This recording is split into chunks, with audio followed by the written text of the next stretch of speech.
Welcome back, everybody. Today we are discussing episode 19 of the Dicely campaign, Beautiful Skies and Too Many Pies. This episode begins with us finally completing our library research. For the first time in forever, we don't actually have an active quest. We solved the crime, we've done our library research, and now Heroes Fest starts in 2 days' time. So the group is kind of just excited to celebrate together. In our downtime, the party sets off and kind of does a number of errands. Elwyn and Nell go off to pick up some potions for the group.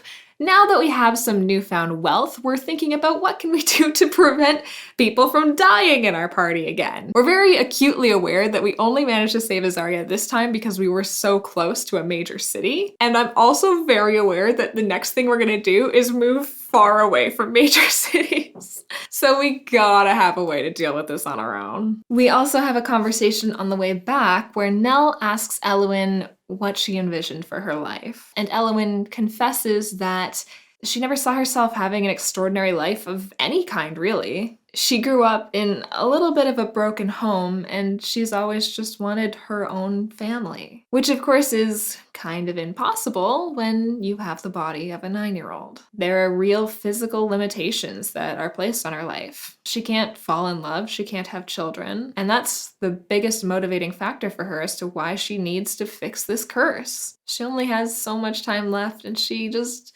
wants little babies. While Nell and Elwyn are having this heartfelt conversation, the boys, TM, head off to commission some bracers for Drac. We're finally getting rid of that smelly crown from the bullet we fought ages ago. Drac is getting them converted into some bracers. He's very excited about it. After commissioning the bracers, they head off to DNR Solutions because Gideon wants to upgrade his gun. At DNR Solutions, they meet my new celebrity crush, Patience, who is a grizzled old hunter for DNR Solutions. She helps Gideon upgrade his gun, but breaks him as a human as she does so. Denny describes her as a human lady, kind of older, maybe 60-ish. She's got frizzled gray hair she has up in a ponytail, and she takes absolutely zero shit. She is amazing. She puts Gideon in his place this entire conversation. She's one of our new favorite NPCs. That night, as we're all getting ready for bed, Elwyn and Azaria have a conversation.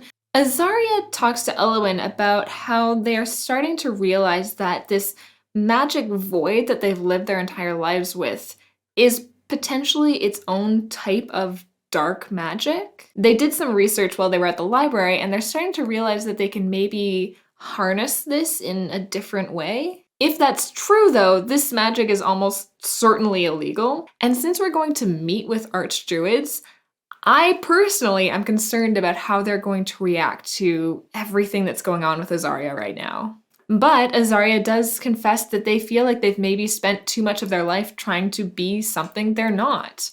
Maybe they aren't really a druid. Also that night, Gideon continues to have a mental breakdown as he realizes that he never told Patience his name when he was at DNR Solutions earlier that day, but she did call him by name when he left. So we're starting to think that she knows who he is, which has a whole series of potential implications. Gideon doesn't remember a lot about his life. He found these records in the Arcanet when we were at the library saying that he studied with a didact in Balesville, learning magic himself. And also in those notes, he found that he was marked as a person of interest in the Balesville mystery.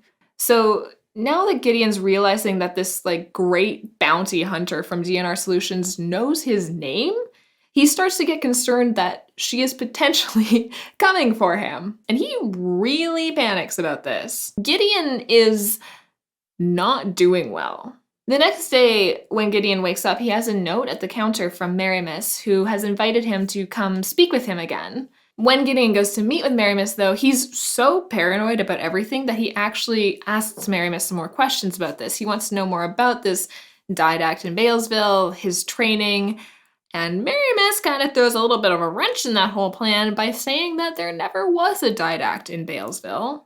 And he doesn't remember ever meeting Gideon before this moment. So the question is, why were there records of this in the library? Did someone plant them there?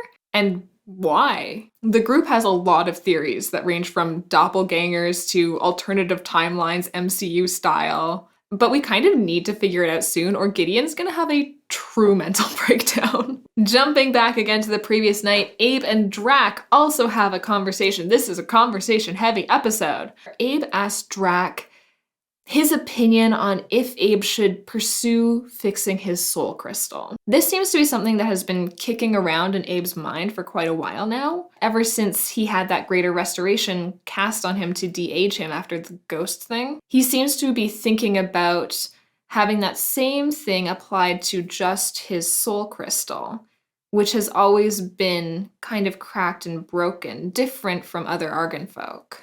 He doesn't know what it would mean to have his soul crystal repaired. And Adam didn't really bring this up in the episode, I don't think, but in our after-party talkback session, which you should be watching if you're not watching, Adam goes into more detail about why he wants to have this done, and he kind of explains that Abe feels like he has very little control over his life. Especially since our last fight, Azaria died while Abe was raging, and in that moment, Abe wasn't in control of his body. As he is often when raging, something else takes over him. And that seems to be the genesis for wanting to fix this crystal, is to see if that will allow him to have full control over his body again. Drax suggests that they could do a divination ritual to try to get a better understanding of what might happen if Abe were to go forward with this procedure. So they set up a ritual and Drax casts Augury. Augury is a spell that will allow Drac to ask a question out into the world, and he will get a response of either Weald, if the result would be good, Woe, if the result would be bad, Weal and Woe, if they are both, or nothing at all. And so Anthony crafts this question that I actually thought he did a really good job of crafting the question. Very specific, if in the next 30 minutes Abe was going to do this, would Abe still be Abe?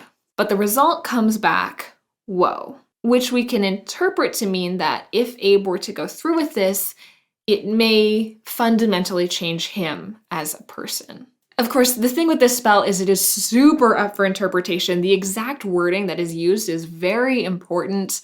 All we get is the one-word answer, so it's hard to make a decision based entirely off of the results from the spell, but it is a really good data point to have, I think. That kind of wraps up the day. The next day is Heroes Fest, but before we get there, Nell invites the group up to the top of the clock tower just to have a moment together. Denny does some beautiful narration about the views that we can see from the top of this clock tower. The group reminisce about all the things that we've accomplished together.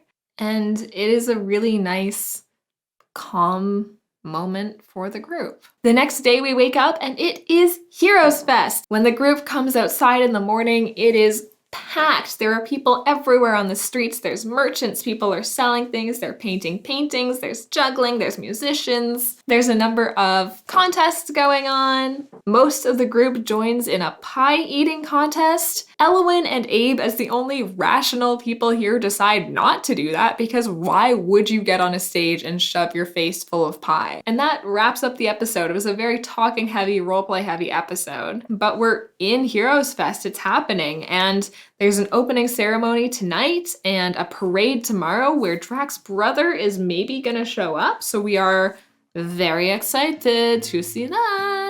But that is it for now, my friends. If you would like to join us for our next live session, it will be on January 22nd at 6 p.m. Eastern Time on twitch.tv/DicelyDD. Come join us. We're gonna have some more Heroes Fest contests going on. Denny's given us a little sneak peek because we needed to learn the rules to a game that we're gonna play next session. So come tune in for that. Or you could catch the VOD on YouTube afterwards, I suppose. In any case, my friends, I hope you are staying happy, I hope you are staying kind, and always remembering to play dicely. Goodbye!